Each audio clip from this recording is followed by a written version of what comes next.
Beruntung bagi mereka yang duduk di satu majlis yang penuh dengan barakah. Beruntung pada saat dirinya mau memperbaiki dirinya, karena musibah yang paling besar itu dia membiarkan dirinya ini bodoh. Dia membiarkan dirinya ini tidak tahu tentang keilmuan. Musibah yang paling besar, balaya fid dunya, balaya kullaha fid dunya wal akhirah, itu adalah kebodohan. Musibah yang paling besar di dunia itu adalah kebodohan. Musibah yang paling besar kelak di alam akhirat itu adalah kebodohan. Maka jangan biarkan diri kita ini hanyut dalam kebodohan. Perbaiki, belajar ilmu agama, duduk di majlisnya orang yang alim-alim, ambil keberkahan dari orang yang alim-alim, ambil keberkahan dari orang-orang pilihan Allah, amalkan apa yang Allah Subhanahu wa taala perintahkan, niscaya kalian akan mendapatkan kemuliaan. Tidak ada satupun orang yang berilmu kemudian orang itu beramal dengan ilmunya menjadi hina, itu tidak ada. Tidak ada dalam sejarah orang yang berilmu kemudian dia mengamalkan ilmunya kemudian dia menjadi hina. Tidak ada. Semakin diangkat derajatnya oleh Allah Ta'ala, semakin diberikan keberkahan yang sangat luar biasa oleh Allah Ta'ala. Apakah pian tidak lihat bagaimanakah orang yang alim-alim, orang yang wali-wali, itu berkatnya ilmu. Kalau seandainya ilmunya Allah Ta'ala itu tidak ada di muka bumi ini, maka tidak akan pernah ada orang yang diangkat derajatnya oleh Allah Ta'ala. Kalau pian lihat bagaimanakah anjing Ashabul Kahfi yang ikut andil dalam berdakwah berserta dengan orang yang alim-alim, mendukung perjuangannya orang yang alim-alim, di mana 7 orang ini umat dari umat Nabi Allah Isa, beragama Islam, berpegang teguh dengan Injil. Karena kisah dari kisah Ashabul Kahfi ini sebelum Nabi Muhammad lahir di muka bumi ini. Lalu bagaimana Al-Quran bisa mencantumkan? Ingat, Al-Quran ini adalah sumber dari segala ilmu, awwalin wal akhirin, ilmu-ilmu yang terdahulu dan ilmu-ilmu yang akan datang, semuanya bersumber dan ada di dalam Al-Quran. Sampai-sampai keadaan nanti bagaimana datangnya kiamat, jaraknya kiamat, keadaannya kiamat, ucapannya orang dalam keadaan kebingungan dalam menghadapi hari kiamat, Al-Quran telah mencantumkan terlebih dahulu.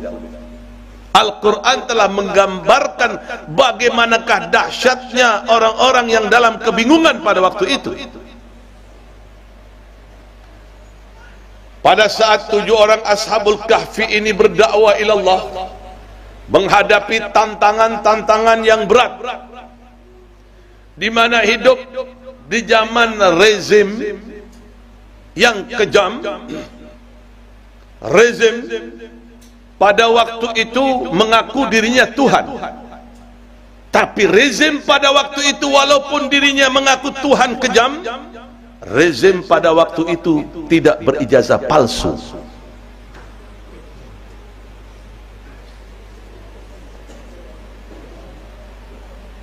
Memerintahkan mengeksekusi 7 Ashabul Kahfi untuk dibunuh. Pada saat itu Ashabul Kahfi sempat menyelamatkan dirinya, masuk ke dalam gua dengan anjing yang selalu setia,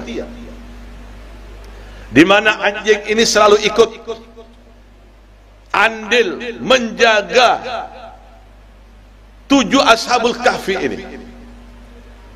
Di mana ada Ashabul Kahfi, di situ ada anjing Ashabul Kahfi, siap menjaganya. siap mengorbankan jiwa dan raganya. Padahal Allah Ta'ala itu banyak memisalkan hal yang jelek-jelek itu seperti anjing. Lalu bagaimana mungkin Ashabul Kahfi ini bisa tidur 309 tahun, anjing juga tidur 309 tahun. Anjing ini ditidurkan sekali oleh Allah Ta'ala 309 tahun. Kita patut meneliti amalan apa yang dilakukan oleh anjing ini. Ternyata anjing ini hanya mencintai, mendukung perjuangannya orang yang alim-alim, sehingga Allah Ta'ala selamatkan pula dengan tidur 309 tahun. Mendapatkan percikan keberkahan dari keberkahan 7 Ashabul Kahfi, orang yang alim-alim ini. Ashabul Kahfi ini bukan nabi, tapi ulama. Anjing ini najis mughalladah, dinamakan mughalladah dikarenakan berat cara untuk menghilangkan najis di dalamnya. Liurnya, keringatnya, kencingnya mughalladah. Dan Allah Ta'ala banyak memisalkan keadaan-keadaan yang buruk-buruk itu mirip seperti anjing. Tapi anjing yang satu ini dimuliakan oleh Allah Ta'ala akibat cinta terhadap orang yang alim-alim. Bagaimanakah Allah Ta'ala memisalkan hal yang jelek-jelek itu dengan anjing? Salah satunya famathalu kamathal kalbil, keadaan mereka sama seperti anjing. In tahmal alaihi yalhath atau tatruku yalhath. Kalau diikat menjulur lidahnya, tidak diikat menjulur lidahnya. Dzalika mathalul qaumil ladzina kadzdzabu bi ayatina. Ini adalah perumpamaan satu kaum yang mendustakan ayat-ayatku.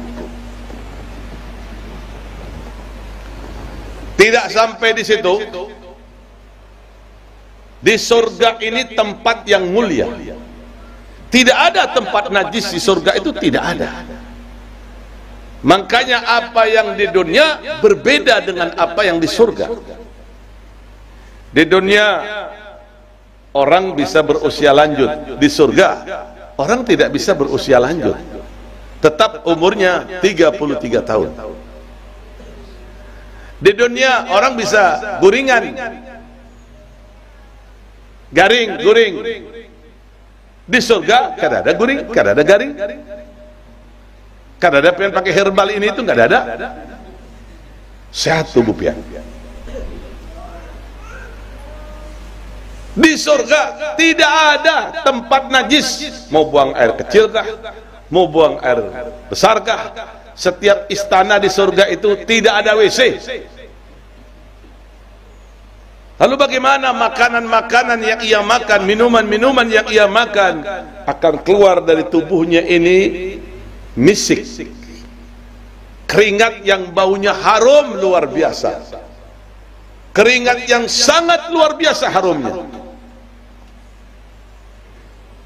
Lalu bagaimana bisa anjing Ashabul Kahfi yang ikut terhadap Ashabul Kahfi dimasukkan ke dalam surga oleh Allah Ta'ala, padahal anjing ini najis?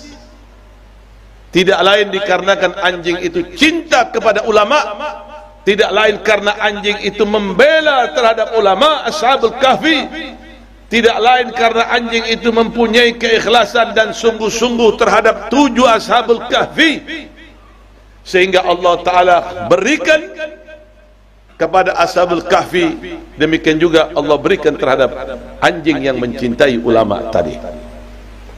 Lalu bagaimana dengan manusia? Lalu bagaimana dengan orang yang alim-alim? Allah tentu akan bedakan kalau itu manusia. Kalau berkhidmah, cinta terhadap orang yang alim-alim, maka Allah Ta'ala akan berikan sebagaimana Allah Ta'ala berikan terhadap orang yang alim-alim tadi.